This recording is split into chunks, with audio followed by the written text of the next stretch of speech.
Upgrade is a 2018 film written and directed by Leigh Whannell, and we have a cast including Logan Marshall Green and Gabriel, Harrison Gilbertson, and in general, I quite like Leigh Whannell's work. He's done some really amazing horror films. But for me, this one just wasn't that interesting.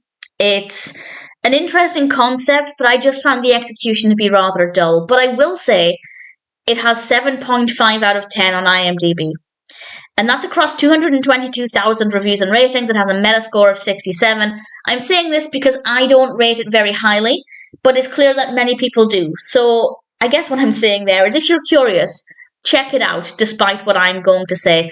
I think the main reason I don't like it is that it's set in the near future, and I just do not like films set in the near future. Generally speaking, there could be some exceptions, but it's just not something that interests me.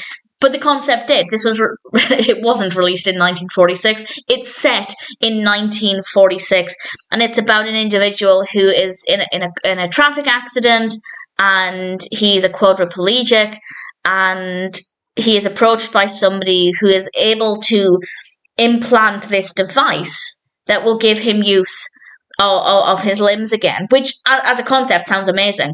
But of course, this is an action horror film, so things get a little out of hand. And I don't want to say anything else. I don't want to give away any more than that in case you do decide to watch it. But in general, there's nothing wrong with it. I think the story is well handled. I think there's a lot of detail. It was a little slow to begin with. It took a little bit of time to get going. But once it did, I think there's a decent amount of action. There's nothing wrong with the narrative. I just personally didn't find it to be that interesting. Would I have liked it more if it had been set in present day? I think I might have found it scarier. Because when something's set in the near future, even though it's only 21 years away at this point, which is terrifying, even though it's set in the relatively near future, it's still in the distant.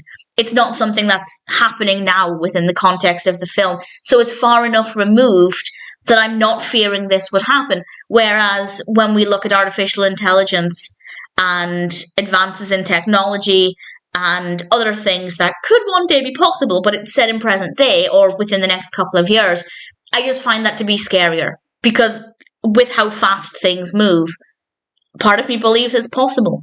Not necessarily saying I believe this is possible, but for me, I was distant enough from the time period, from the narrative, that I wasn't feeling any of the potentially heightened emotions. But the narrative does work. So I didn't really enjoy it. I didn't really have any real emotional response to this. And for me, that's often really important with this kind of narrative. I want to be scared. I want to feel on edge. I want to feel uneasy.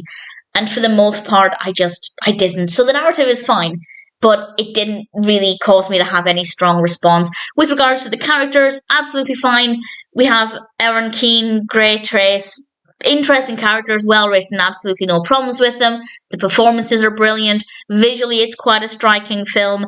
But for me, the narrative is what drew me to it. Not the fact that it was set in the near future, but the concept of this device and what it could be capable of. And while I don't think the narrative is badly executed, absolutely not, it just wasn't something with which I felt engaged. And as I said, I didn't really feel many emotions watching it. I didn't really feel scared or intense. So it wasn't the experience I was looking for.